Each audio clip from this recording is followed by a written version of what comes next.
Hello, everyone. Thank you for coming out for this. It's a good crowd, and I'm not surprised. Two really amazing artists. I'm going to take them one at a time, so to give them their due.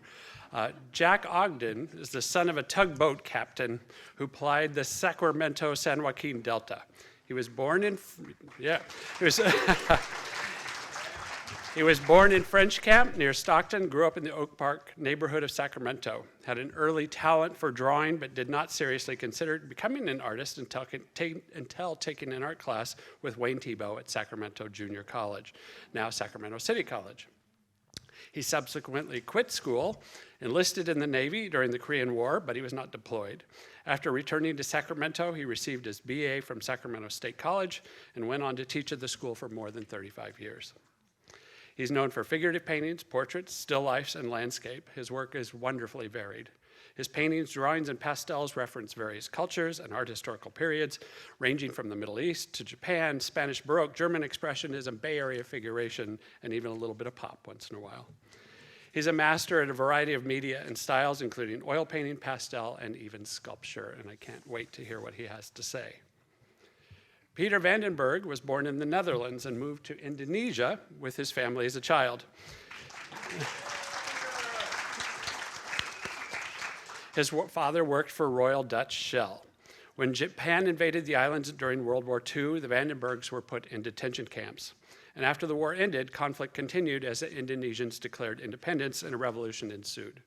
The VandenBerges left for Austria and then the Netherlands, and then in 1950 settled in Bakersfield. Peter attended art classes at Bakersfield College and subsequently received his BA from Sacramento State. After more study in the Netherlands, he returned to California and met Robert Arneson. He became Arneson's first graduate student at the University of California, Davis, and went on to receive an MA, and get this, in painting in 1963. He taught at San Francisco State College from 1966 to 73, and then at California State University, Sacramento, where he retired in 2003. Peter's work consists of a variety of things, starting with anthropomorphized vegetables, but he soon moved into the monumental busts for which he is today best known. These are inspired by a variety of sources, and they depict family, friends, colleagues, other artists, and characters from stories or literature. They are iconic, mysterious, and powerful. Both Peter and Jack are revered figures in the Sacramento art scene. And more than that, however, their work graces collections and museums nationally and internationally. Their art truly does not belong to us, though we might think it does, but we are lucky enough to call them our own. I am honored to have them both here today, so thank you very much, both of you, for joining us.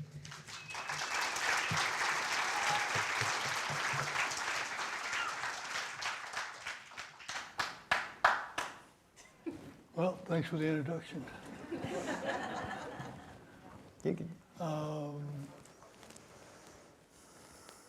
I guess the easiest way to start is just, I go first because I'm the oldest. So we'll start with my slides. I'm here because of the Kingsley, essentially, because I thought they were the gold standard for competitive art shows in the 50s and 60s. And as young artists, it's kind of how you figure out how you fit in, how well you relate, how you stand out, how you can get better by competing with the other artists.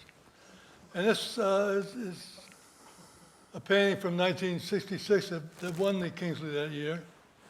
And the prize was, I think there was probably a small amount of money, but the prize was that it would be donated to the Crocker and become part of the Crocker Permanent Collection. And this is a painting essentially of the reason it's not in color or a better slide, because it's taken from a magazine, because we didn't have a color slide. This is back in the day before you could do your own photography, really. You know, no iPhone cameras.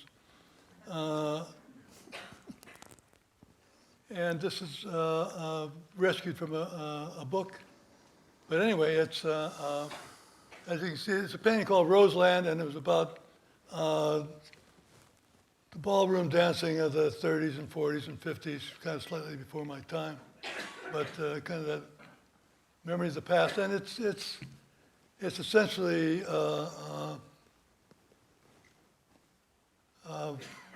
photo collage, and that all the elements in this painting were clipped from advertisements. Up in the corner, left-hand corner, the figure thing that was an ad about don't be a wallflower, and the two dancing figures in the front was either a Magnavox ad or a shoe ad, something like that. So these are all a compilation of figures from ad, and those dots you see were all colored dots from the mirror ball, the idea of being in that thing.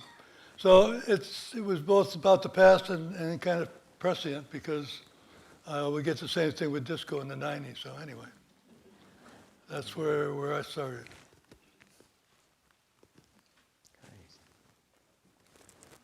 This is a painting of a man in armor. This painting's from 1957. It's the first painting I showed at the Crocker, because this is from the Crocker. Up in the Crocker, the old Crocker, up in the second floor on the east wing, they had a couple of suits of armor, foot soldier armor, not nothing glitzy like you see in samurai movies. But they're black, and the point is they weren't against the wall. They were arranged so that when you turn the corner, they're looking at you as you look at them. So a moment that takes you back. So anyway, that was, and it's painted on masonite because I didn't learn how to stretch a canvas yet.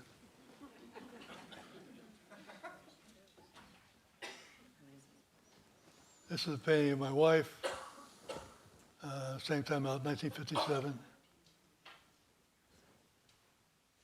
Going impressionist there.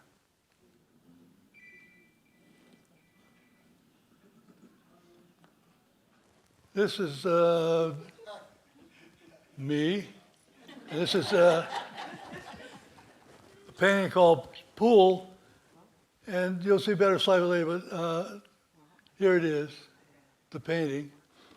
And it's based on Rembrandt's Night Watch, which is a huge painting, huge classical painting. And I saw a lot of these things come from movies and stuff.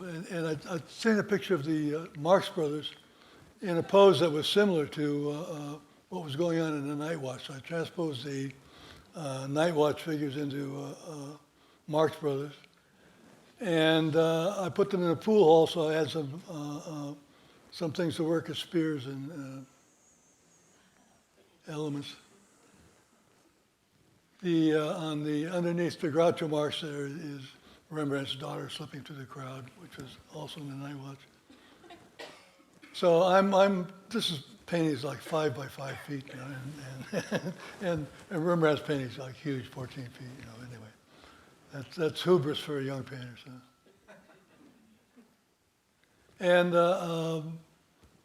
Russ Solomon fell in love with the owner of Tower Records fell in love with this painting, bought this painting. Because he's a Marx Brothers fan.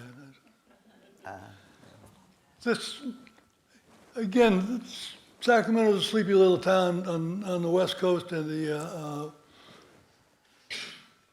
ascendancy of American art is just reaching us in the late 50s, which is happened in right after the war, or during the war, and Time magazine affirmed it by printing this photograph in an article on the important people in abstract expressionism. And I aped that and painted it, and it's a little bit, actually, I had art printed in there because it was in the magazine too. So officially make it art. And I stuck Picasso in there. And again, I have Rembrandt's daughter here in the corner. I don't know what it is about her and me, but it was.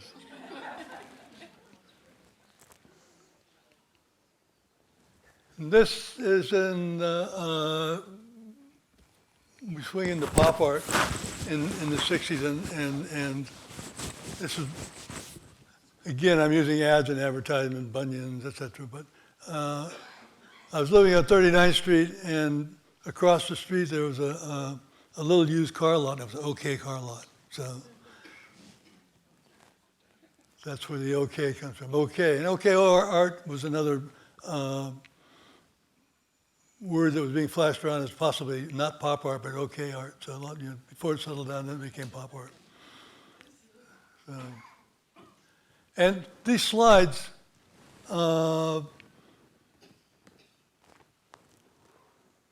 are from this period, 60 anyway. When I gathered the slides together, they were so beat up that they couldn't be seen. So there's a lady named Shirley Berman who works for the railroad, or worked with railroad stuff, and she rescued these slides, and I thank her for that. So we've got some slides to look at, and not just be talking. This were, again, a lot of my stuff actually came from Life magazine, echoing the Miss America pageant from the 1920s and 1960s. Actually, the male figures, they came from Broadway some accident. So. And the figurative stuff I'm working, again, early, you figure you had to be an abstract artist because that's where Abex was. But luckily, the Bay Area, David Park and Diebenkorn saved us all us image artists, and gave us a path to move legitimately with figurative art. So hats off to them too. And this is pretty good painting. Yeah, I know that. I know this thing. Yeah. Yeah, I know this thing. Sacramento, this is about 4 o'clock in the middle of August.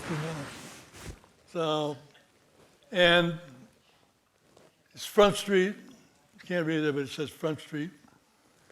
And you're right on the edge of the river because that mast coming down is a tugboat coming down.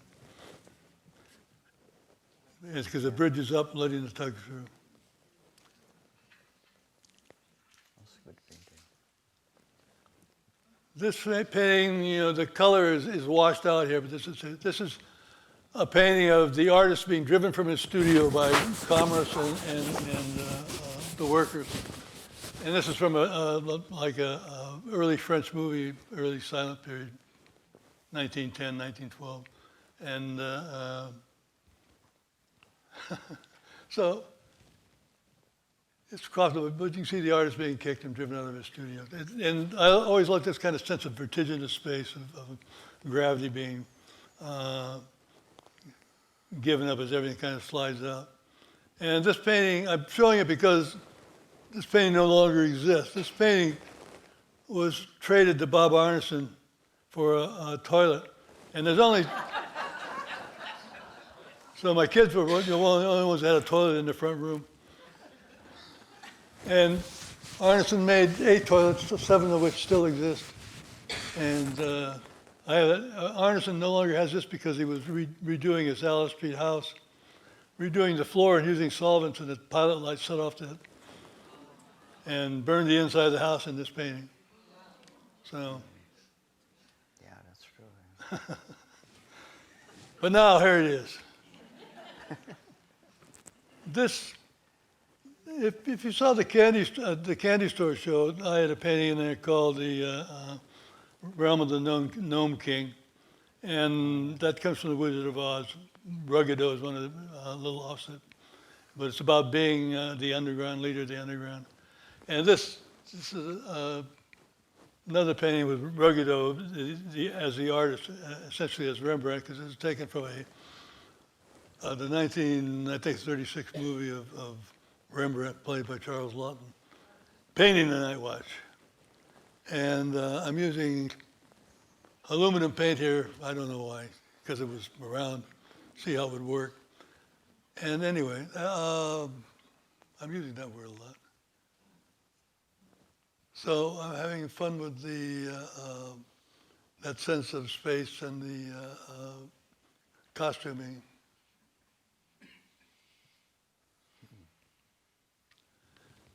Now we get down and dirty. This is my teaching room at Sac State. Sticking my yardstick in the door. And I always used to leave paintings on the blackboard for whoever came next. So there's the blackboard, the eraser, and the...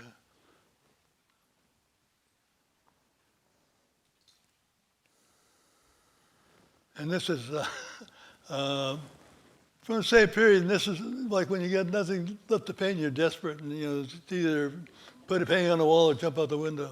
So. Even if you have to stand on a chair to do it, Yeah, right. That's pretty funny. And Irv Marcus looked at this painting and said, "That's the deepest black I've ever seen."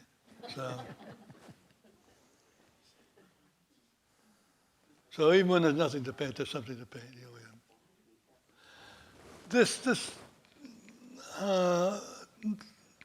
During this is, I guess, almost up to the 80s, a painting that was based on the German Gothic painting and the Baader Meinhof gang, and these were the three on top were three of the girls in the Baader Meinhof gang, and below her it's called Angels and Tarts. So.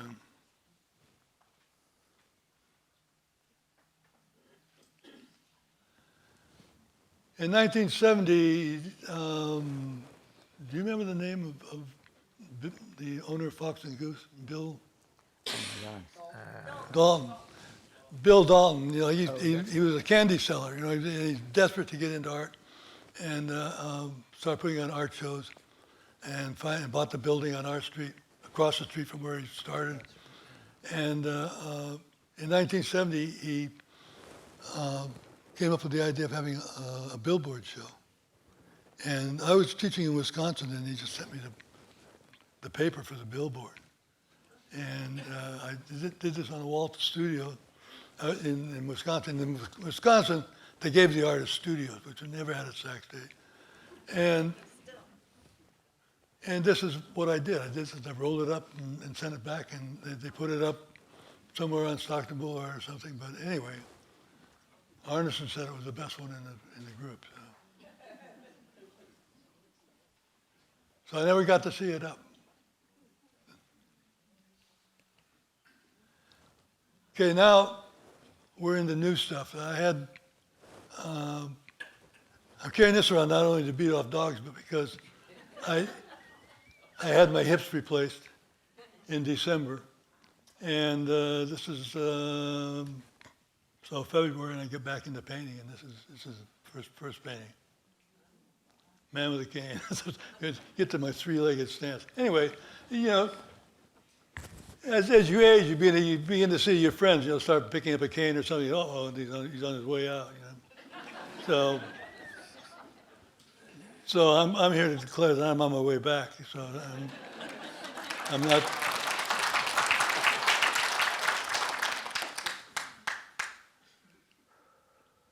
And this is a painting that I had been working on. It's a painting from the Dada exhibition in Germany in 1920, and that's Hannah Hock, and Raoul. Anyway, she was big with a photo montage, actually using photos.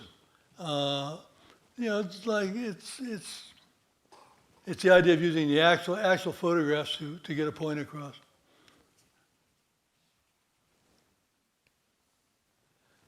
This is my painting to my family and for getting me through 1973. This is everyone in the family gathered in the boat. And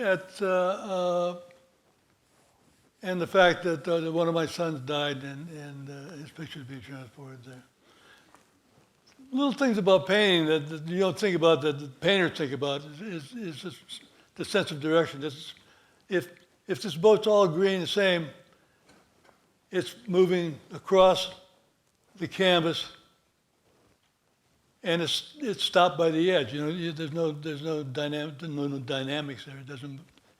It's just stationary. But by putting in the darker green and making a stern on this flat boat, now the boat is tipped in and you're moving into space. So that's what you learn after 50 years of painting.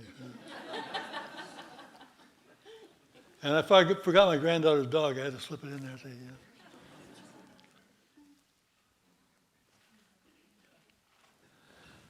And this is the three generations: daughter, granddaughter, and wife. And again, these are paintings in the last month or two. So I think, I'm still got the stuff. I'm still...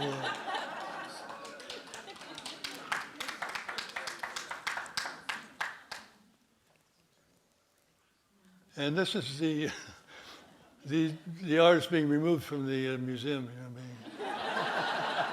being sent back to the basement. And this has, there's notes about Velázquez in there, and Manet, and but it's just, just a way of getting even with being dropped back into the basement out of time. You notice that chair? That chair is almost, I use that chair a lot. Okay, this is the last piece. This is to put you in place in time in 1958 or 1959. This is probably the ACG, the first. I could have gone on about that, the ACG. That's Wayne Thiebaud on the left, Mel Ramis, and the shaggy head there is me, and then Greg Condis, Steve Kaltenbach, the guy in the middle, I don't know, and Ralph Goings, and Larry Foster. But you can see by the dress that we're aliens from some other planet. But again, the art in Sacramento began with us really in the late 1950s. In 1958,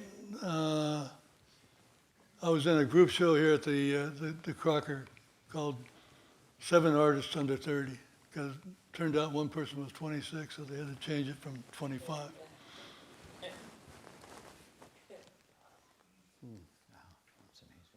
So my 15 minutes are up. Now it's time for Peter to go to work.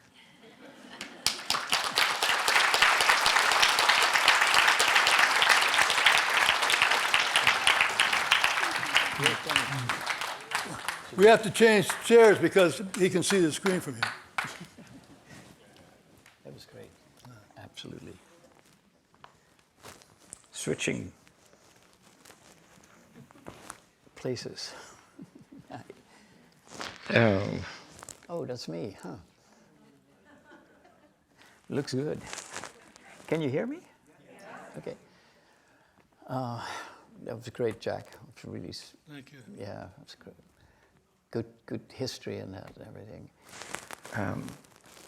Let's see. Can I have that thing that you have in your hand?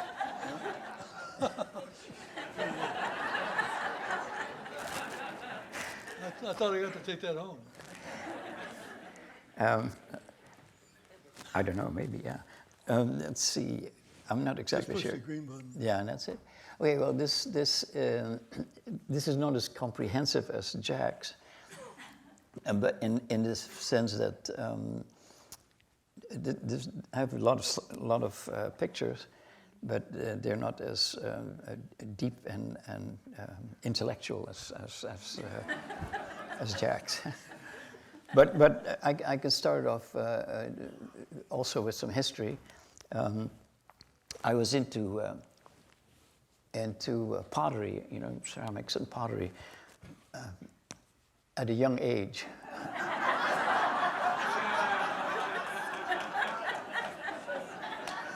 And that was That could have been in Indonesia when I was really a small kid and my family moved over there in Java and Sumatra. And so, and from this point, everything went up, so to speak. And let's see. And how do you go to the next one? Just Push the green. again like this? No, no, it's not Push there. that for Is that the only thing I have? Gee. Come on, guys. Is it, or is it this one?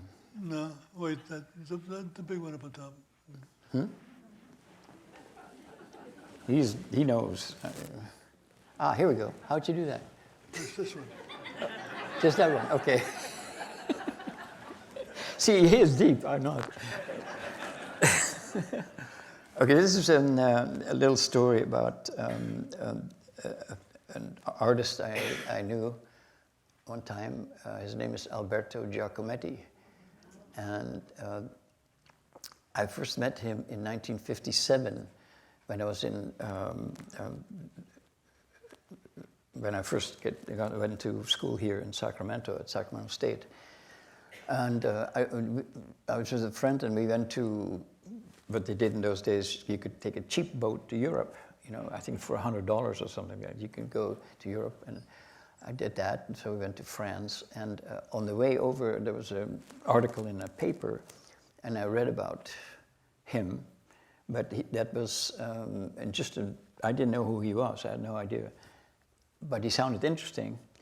And so in that paper, it mentioned where he was living in Paris, you know, in a little cafe that he visited. And so I thought, you know what, I should go over there and see if I can find him, you know. And which I did, and I found out the little cafe where he hung out. He played his games that he played, and I asked the bartender there. I said, "Do you know where Alberto Giacometti lives, for instance, or does he come here? And where does he live?" And he says, "Oh yeah," he says, "he comes here in the mornings, and if you go down this street, Hippolyte Mendron, number 46, you can find him there." And I said, "Okay," so I hobbled over there and knocked on his door. And after a while, he opened the door. And I said, he said, "Can I help you with something?" I said, "Yeah, I'm looking for Alberto Giacometti. Is that you?" And he said, "Yes." And then he asked me some questions. You know, I said, I had a little sketch pad with me. And at this time, I still don't know who he was, really, you know. And he says, "Well, so what do you want?" I said, "I'd like to meet you and see what you're doing, you know." So he says, "Well, come on in the studio." So I walked in this little narrow hallway, and he opened the door, and there was the studio. And he said, "Well, you can sit down in the corner because I'm working on a piece, but don't say anything." He said, I said, "Okay, no, fine, it's fine with me." And by the way, I was just thinking, I got a good look at the studio, and my thought was always that an art studio or any studio, you know, is organized, and when you go to the school, they have everything's in its proper place, you know. Well, his studio was completely different. It was mess all over the place, drawing on the walls, carved in the plaster, you know, drawings all over the place, little pieces of clay that he had busy in. So it was like an adventure, basically, just to go see what was going on there. So anyway, so he said, "Don't say anything." And what he did was really interesting, because I didn't know that at the point, but he was working very fast. It was a sort of a medium-sized space. He working very fast, worked up close, and then he looked at it and then stepped back and looked at it again, and then he moved a little bit further to one side and did the same thing until he almost went all the way around. And a really good, a great look of exactly what that piece looked like from all sides, and whatever he needed to repair or change, he did. Anyway, so he said, "That's it, c'est tout," you know. time to go. I said, well, thank you very much. And he walked out, and I walked out with him. And he says, well, if you're ever in town again, knock on my door and I'll let you in. I said, oh, thank you. So I did a year in 1960. I went over again and saw him, and he was very kind, and he showed some more of his work. But by that time, I knew that he was a very famous artist. I mean, very famous. And I thought, oh my God, I didn't know you could do that, you know, because over here, you know, that kind of thing was, now you could, oh, excuse me, now it'd be hard to do that, or it's hard to, but at the time, I said, well, if you go and see him, you can also see somebody else. And so we went, this friend and I, then another friend, went over to the Balearic Islands, and we visited Miro and knocked on his door. And he said, well, I'll show you the studios, and if you, whatever you want, you know. I said, yeah, that'd be nice, thank you. He went on this beautiful, I knew also that was his house, because when he opened the door, I saw a Matisse, beautiful Matisse painting hanging on the wall. I said, well, this is Miro, the painter, because before that, when we were going up, I asked a guy who was selling some fish on the gully. I said, have you seen Miro? Are you Miro? He said, no, I'm not that Miro. It's just a little bit further up, you know. And then a bunch of other artists as well. Anyway, I just wanted to let you know that was an opening for me, you know, to see what's really going on. Okay. Oh, Jack. Oh, here we go. Okay, then I just started working my own work. This is a figure, I mean, most of I did busts and that kind of thing. And males, females, kids, sometimes animals, houses and that sort of thing. This is coil built. It has stains and glazes and underglazes and all that kind of thing, and fired maybe at a couple of different times. And they're generally speaking maybe around 3, sometimes 4, sometimes 5 feet, depending on what it is. And this is called Houseman, and it's at a time when people start to hear, you know, the women got better jobs and what have you, and then the men went to the house and they took care of household chores and, you know, became not like women, but I mean, they took care of the house. So I called this Houseman. Come on, Peter. Yeah, here we go. And this is a mural. It's overgrown at this point, but it's a Pinkerton, one of the, you know, it's from, at the sheriff's office. That's where it is, and it's about 18 feet by 6 or 7 feet, and it has some tiles in front of it, and it's 3-dimensional, and it was just in. Think, oh, I know that person. That's Camille, my daughter. We used to and still do work together in the studios, and she helped me quite a bit with all kinds of things, and I hope it helped. I helped her also, and so. So this is called. This is based on. Dutch, where I was born in Holland, the facade on the top and windows, and so it's a woman in a Dutch house, you know, home, and basically I made a series of those. Okay, now I get the big picture. Now I get it. This I just want to show the size, basically, of the piece. That's why myself, and a piece called Ace, aviator, flying thing. Not again. Yeah. And I did some figures also, tall figures. This one's about 6 feet, around there, maybe a little bit taller. And raku fired in places, and then put together in sections. And this is another Houseman. I don't know why I keep doing these things with Houseman, but there it is. This one. This is a figure out of the television program and book called Roots, and this is Rakufart part, and I just thought it would be interesting to do historical figures and things out figures in the past, and, but mostly I was interested in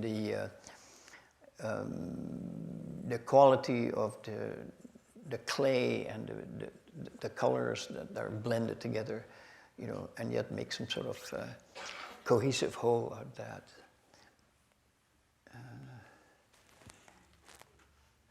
And oh, there's again, gee whiz. That's Camille and myself. Yeah, maybe we should make a thing out of that. Huh? Okay, this is a figure based actually on my mother's, who lived. She only once came to the United States and visited us in 1966, but I made some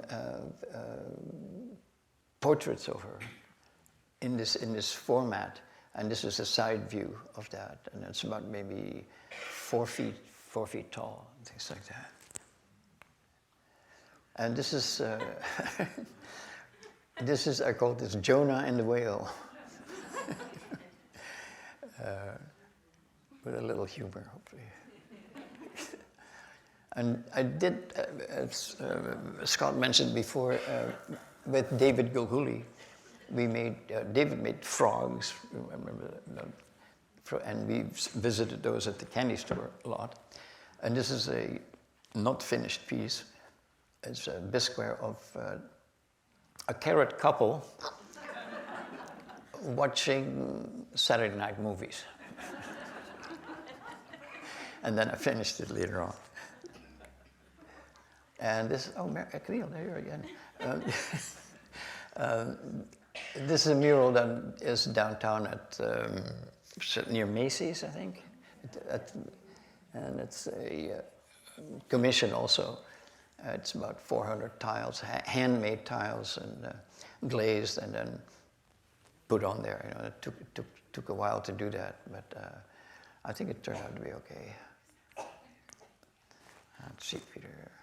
Okay, and I did another commission for the what is it? The downtown Front Street. Yeah, thank you.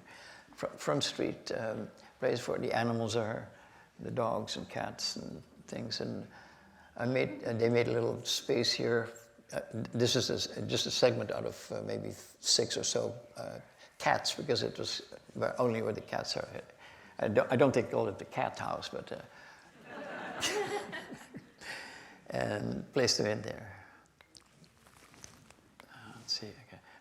Again, gee, what are you doing all the time in here? That's in The Hague also, and that's Camille on the right-hand side. Yeah, I know. I'm kidding. Okay. And a camel. She loved camels, so this was a good stare down, I think. And when I went to Davis, at the time that I went to Davis,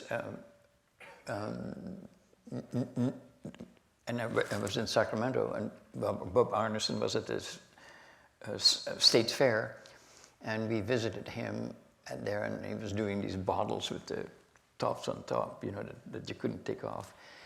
And he said, "Where are you guys from?" I said, "Sac State." And he says, "What are you doing?" I said, "I'm trying to get my master's degree." And he says, "Well, you might want to come to Davis and work with me and my." And I said, well, where is Davis? I mean, nobody knew where Davis was in 1960. It was very small. But I went there and visited with him, and I did the program there, the master's program, and he influenced all of us. Like, this is sort of an influence of him, you know, lidded piece with glazes and what have you. And this one, you might know, that's at Sac State. I did that in 1962, so that's 60 years ago. I was impressed by the that you could use clay and then make an image out of it, and then pour concrete in a mold. You know, that was so. This is made first all in wood, and then the recessed areas are clay, molded clay, and what have you. And then the Tiker company came by and poured concrete in it, and all the way to the top, and then let it go. And then there was some time after that, there was a song. On the other side is also an image. So there's two images. I didn't make that, showed that, but the Davis people came over for a football game to Sacramento State College, and they wanted to see if they could tear that thing down. Because they said, we can tear that down. You guys are not a good football team, but you can, you know, I'll show you. So they tried with trucks and everything else, and loop it with with you know, chains and something, but they couldn't bring it down. So there you go.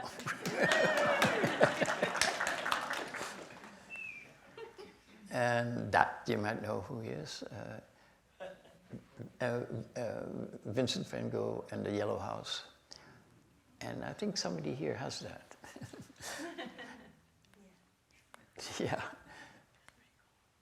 This is called Hooked. It's a fish, and the eyes are a fish, actually, of the eye. And that's a pretty good sized piece. Come on. And this is called Seamstress. That's a little sewing machine on top of the house, as you might see. This is a daikon. It's a big daikon, 4 feet daikon. This is part of the, you know, the fruit and vegetables, vegetables things.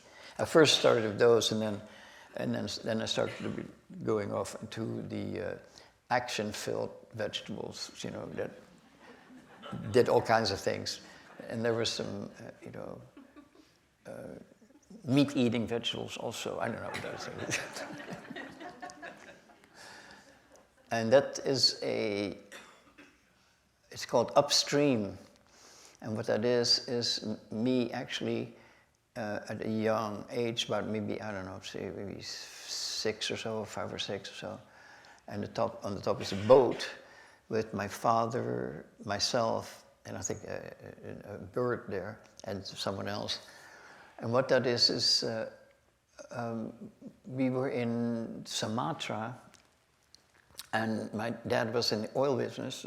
He was a geologist, and we would go in a little boat up the stream to the oil wells where the oil wells were being drilled and things like that. And on the way to that place, you had all the animals that were around there, like there were crocodiles and birds and elephants and what have you, that I got to see in the wild when I was a kid, like that. And so I made this thing of it.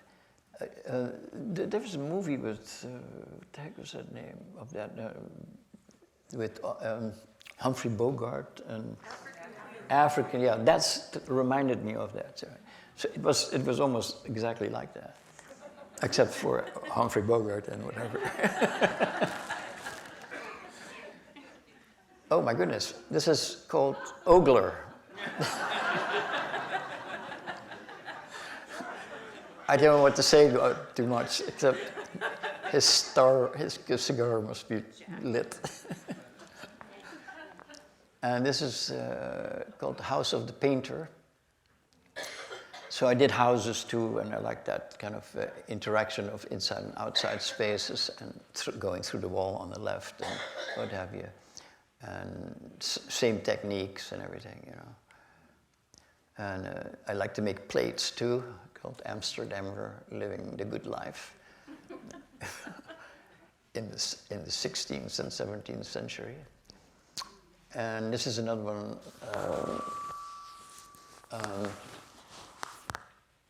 called a rabbit on the left-hand side at the bottom. At the 18th hole on the other side, there's a little thing with the ball there. And then is a carrot inside the house, so it's called basically a carrot house. Little maquettes that I made, you know, for the fun. And this is out back down under. We used to live in Australia after the war for a year to recuperate from the war. And so I made, in retrospect, afterwards, made pieces about that, you know. And the top part is a sheep herder with the face going one side, and on the other side there's a sheep or animal as one piece. And later on, I made that bigger size. Okay. And that is a maquette, kind of, well, not really maquette, but a tryout for my, as a sculpture for my wife, Marilyn.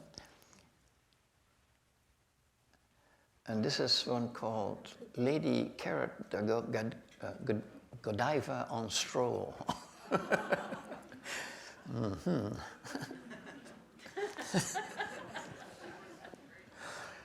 And this is I did some drawings also and things, and this is one about Wayne Thiebaud in his studio. Not exactly, but I made a lot of sketches and things outside with watercolor paints and things like that. And this one is called Automan, and it is, let's see, that's also pretty. It's basically just sort of a comment on people using cars and what they mean. So in this case, is who's driving who, you know. Let's see. And this is an Indonesian-based piece with a wayang puppet on the right-hand side and a dancing. We have some of those because I really like that, and a snake on the top.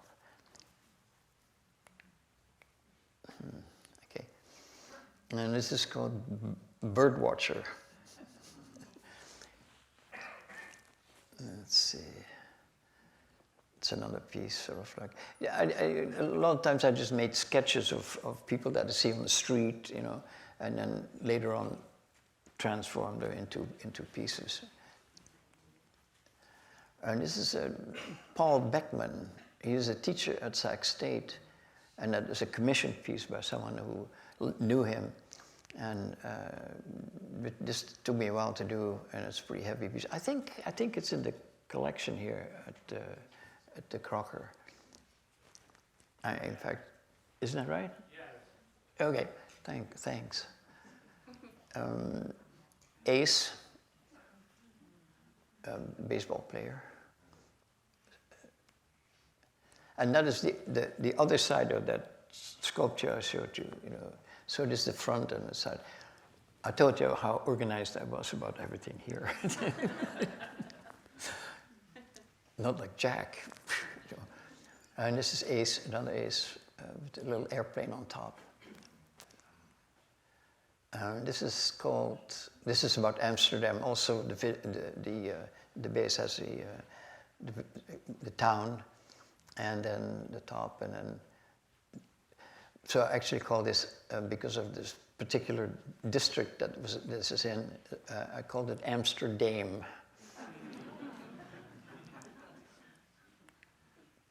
And this is little guy with a thing, another house, and some birds and things like that. I think, Camille, you made that bird thing. Yeah, that's what I thought. I mean, the bird up there. I think it's that. Yeah, we're out of time. So, yeah, we're sort of out of time. I'm the William Ishmael. I'm a Kingsley board member. I'm the designated bad guy because half of you are going to want to see. I know Peter's got some more slides to show, but the other half are going to be mad if we don't get some time for questions and answers. So let's. You want more slides? You don't want to hear their interaction at Sac State, the history and the start of the whole movement? Okay. Well, can I you think talk it's into turned the off. slides? I think it's turned off. Yeah. Huh? Oh, Okay. Oh, there's a solution. What was the other one before that? No, yeah, okay. Oh, this is Let's- this is a carrot mother and child. Via cesarean.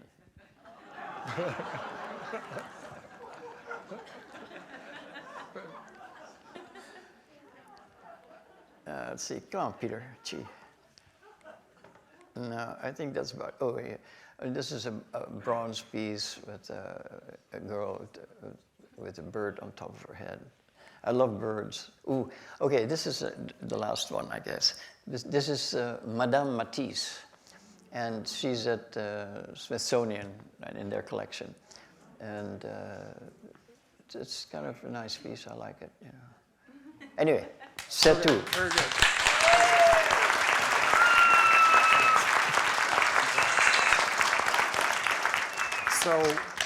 So this is Q&A time. We are videotaping this, so I ask everybody with a question to talk into the mic that Scott Hickey's right here has. Logan, can we have lights in? Perfect.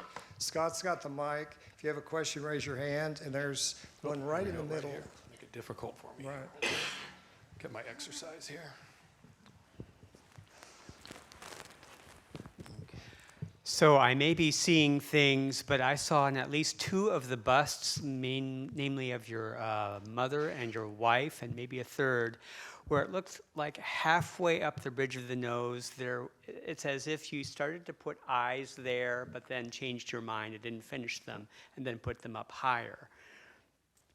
Did you like extend the bust or something, or what? Or is that You talking playing about tricks the on me? head, the extension, the height? Is that it? or not? Yes, but again, it looked like there were little bulges as if you started to put in the eyes halfway up the nose, but then changed your mind. Not sure exactly what. I think it's probably just technical. Huh? Technical where you put two sections. Oh, yeah. So it's not necessarily the size of the head or anything like that. Okay. I'm not sure. Let me think about that. Just a quick note. We just recently put up a website for Peter, and so all of these and more will be on the website. And It's what's the website address? It's hard. It's petervandenberge.com. Oh, okay. That's easy. Good, thank you. I didn't know that. Okay. Other questions? We're in the back. Yep.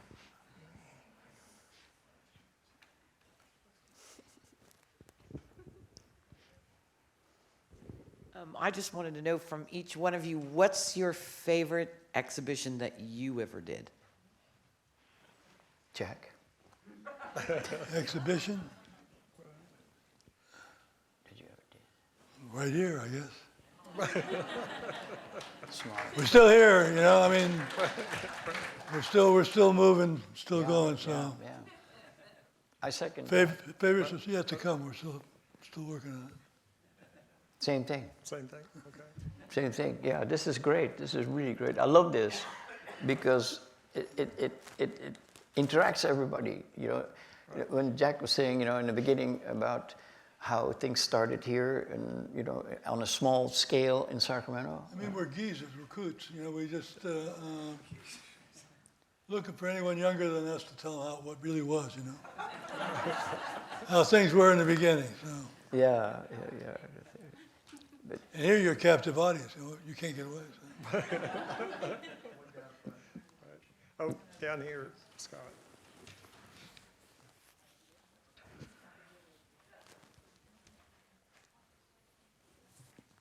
Nancy. I'm wondering if you can talk about your early experiences at Sac State and how it changed over time. There you go. Yeah, and Sac State started at 47 in 1947 at the City College campus. But by the time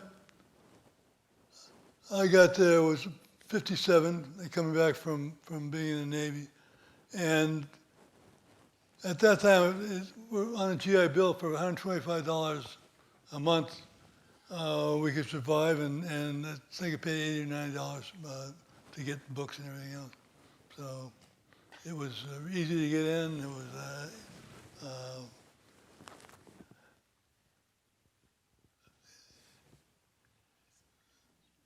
It was a time of growth.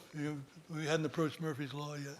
So it was a good time to be there and to grow with Kevin. In fact, Peter and I are the only two, I think, who went there as students and later taught there for most of our careers. Because generally, when you matriculate some places like birds flying, they say, get out of here, go fly away, be famous someplace else. Yeah. But we resisted that. We didn't want to move. We like it here. So Yeah, that's true. Yeah, we were the first ones, pretty much. And it was a good time, I think, to. at that time, again, it's a kind of metamorphosis of there were two people. There was Richard Nelson at Davis and Irving Marcus at Sac State, who were ambitious, and they wanted art to come in and flow. They wanted the young painters. They wanted the excitement of making something happen.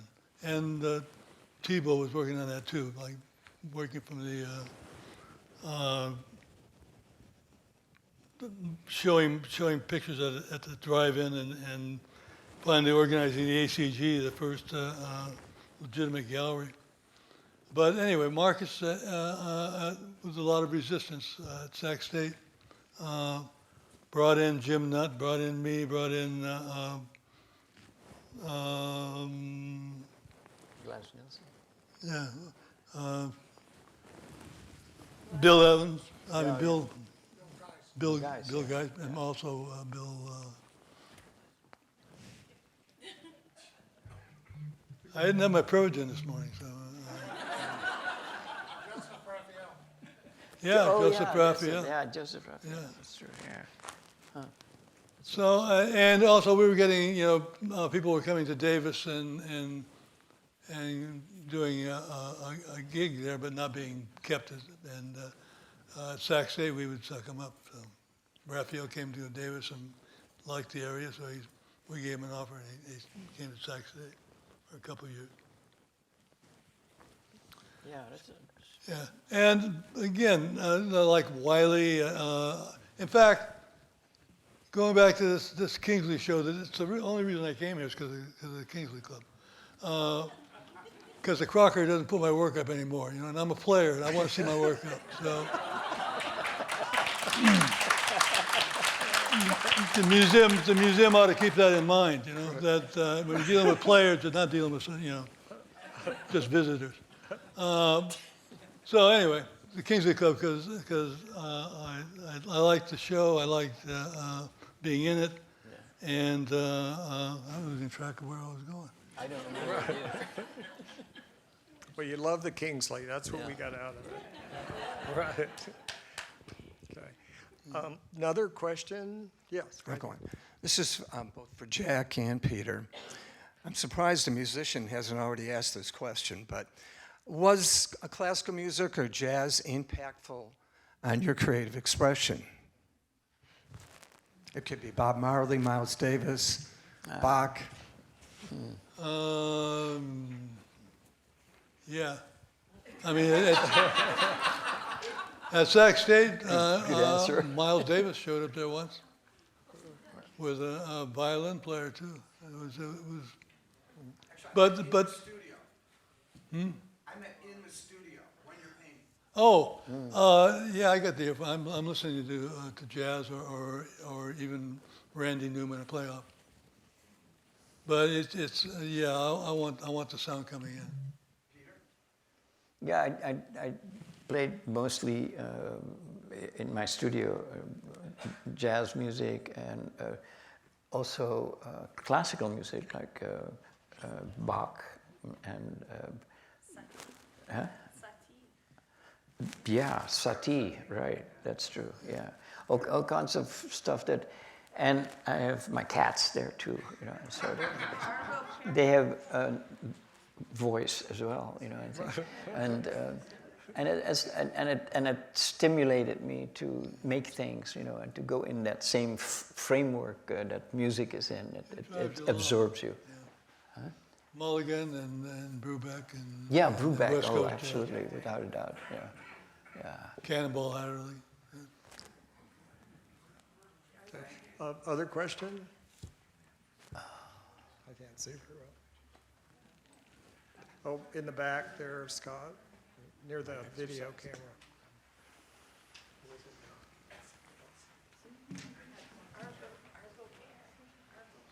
Arvo Bear. Yeah. Yeah. There was a gallery in Sacramento called the Belmonte Gallery in the early 60s. That one of the few galleries that showed local talent.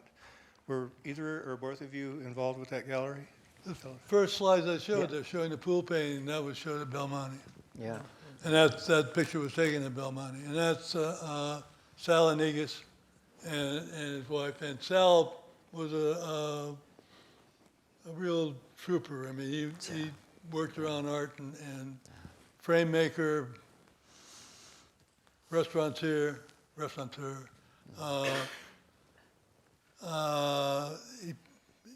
He worked hard. He had a long time. And that show was, I was approached by LA Gallery that wanted to show me, but they wanted exclusive rights, and I'd already committed to Sal to show at Belmonte. So rather than going to LA and becoming a big time LA artist, I showed with Sal. So I paid the price, you know. That's pretty good. I like that.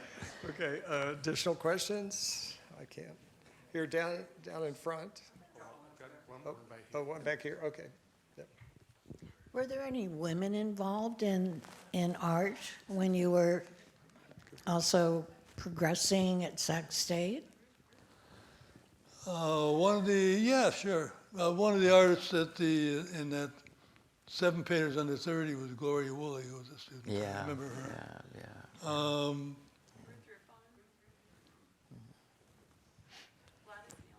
Yeah, Gladys. I Gladys mean, they were Wilson, already yeah, established, but there were Few did. a lot of female students at that time. And female painters that were very good but were not recognized yet. Yeah. And there's a lot of them, and that's unfortunate, I think. Speaking of women, at the Crocker at the beginning, in 56, 57, there was an old woman named Maud Pook. I don't know if anybody know Maud Pook. Yeah. Anyway, she was very acerbic and she liked us young parents came in. But anyway, I think she might have just been working on her own as a kind of a docent. But she set up a rental gallery where women could come in and rent paintings for a couple bucks a month, and then so then the husbands weren't complaining. It wasn't costing them a lot, and finally just getting some art on the wall, other than just calendars, and family photos. So I think, she helped gentrify Sacramento and kind of made art available. Crocker had that accent. That was from Maud Pook. And the same thing with Adeliza McHugh, who wouldn't let you go out of the place without taking a painting home.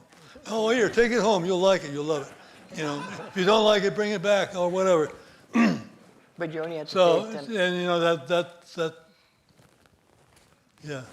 Go Well, ahead. you only had to pay, like say, it's maybe $10 a month or something for that thing. And mostly were students that were, excited about getting And something. for us artists, we'd sell something and go for the money. Say, well, you don't need any money. Here, take Peter's work. I got this. Or take Bob Anderson's work. The piece is almost the same as what I owe you. So we built up our collections on by not taking the money. Right, that's true. Well, a semester at Sac State was $18, I think, or something. In those days, yeah. More, additional questions? Way in the back, Scott.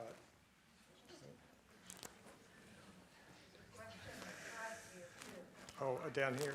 Okay.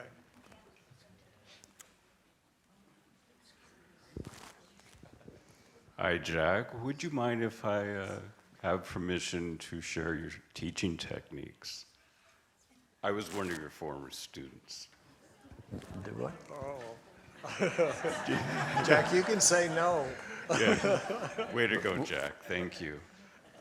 He had a pedestal that he'd put live models on. It was 9 by 6 feet.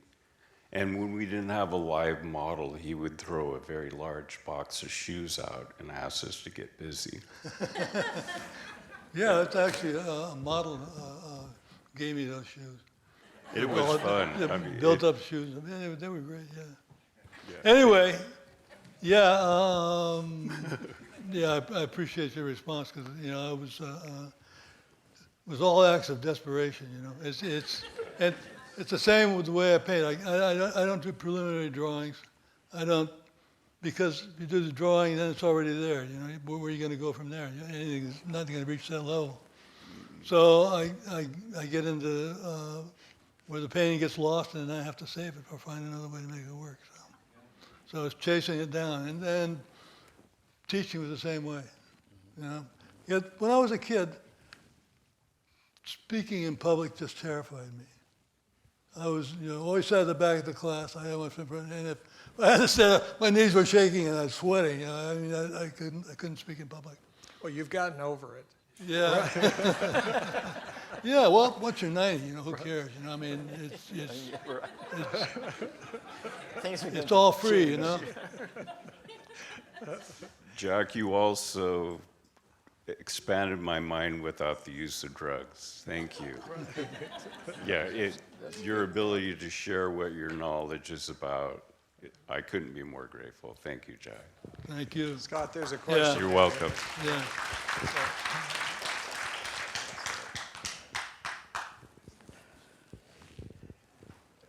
Just a question for both of you. I was just curious, what artists really influenced you and, you know, throughout your career?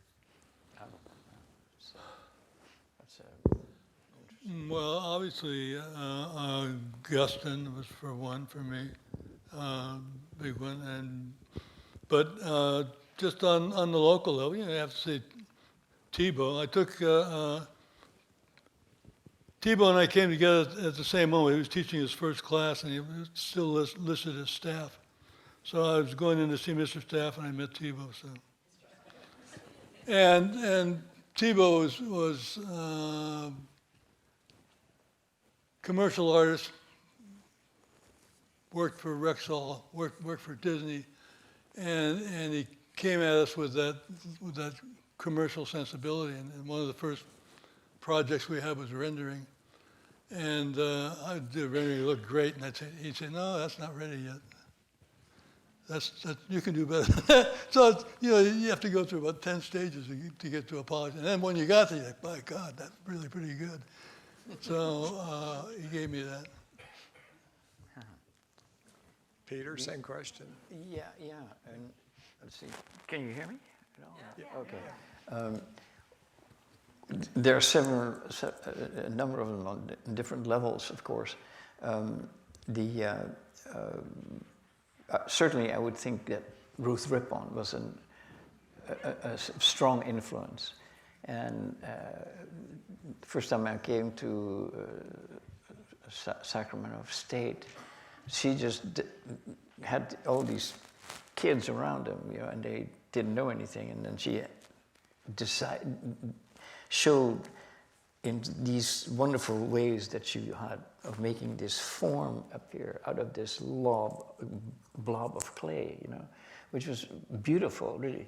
And I could see, and I remember that later on, how it affected everybody around there and how it, you know, really went into them very strongly. And so I'm very thankful for her for that, for doing that. And Arneson actually also, but on a different level. I remember one time in Davis, when I went to school there, there was a clay fight between myself and a guy named Marshall Westberg. And it was in a place called TB9, which is still standing, temporary building 9 in 1962, right? The police was in there, but Arneson influenced us to open up as many bags of dry clay as possible and drop them in the hallway and sit and with a fan on it, done late at night, so that all the dry clay would go up into the police department's offices and things like that. And then they left voluntarily. You know. But anyway, go back to, do I have time, Ron? Yeah. The clay fight came so that, because he hit me with some clay and I hit him back, Marshall Westberg, and it became enlarged, the fight. And finally I just said, well, why don't we just have a real clay fight? We get these big lobs of clay, you get one, I get one, you know, and we'll stand at a certain distance and then just start throwing clays, bullets of clay at us, you know, different sizes, different wetnesses and all that kind of thing. And we did, and I had a shield with a garbage can lid. So, and at some point, we were done, and TB9 was so that you could go there almost any time, day or night, you know, so it was fine. It was a great place. It was an incredible place. And so we left, and we didn't have, it was an ungodly mess, you know, just couldn't believe the whole wall, one of the whole walls was just solid clay and huge. So we just went to sleep, and I went to home, and in the morning, Arneson's class was coming in to have, you know, do work there for a class. And he walked in there, and he saw all that clay mess on the wall, and he walked up there, and he said, that's interesting. And he said, class, come on, take a look. And he says, you see what happens when you have some hard clay and you immerse it into soft clay, it splashes out and makes certain kinds of, you know, textures and things like that. And he went all the way, whole thing, with this class behind him, showing something that was of real interest, you know. And then he said to me, and Marshall Westberg, get this cleaned up as soon as you can, you know. But he was that kind. There's a sort of that kind of mentality that he had. That was a different way of looking at things and stuff like that, which is very good. I wanted to say that I love you both, and thank you for inspiring me as an artist and just a human being. Ik hou van jou altijd, vadertje. Thank you. Thank you for the inspiration that you both have. That's a great concluding.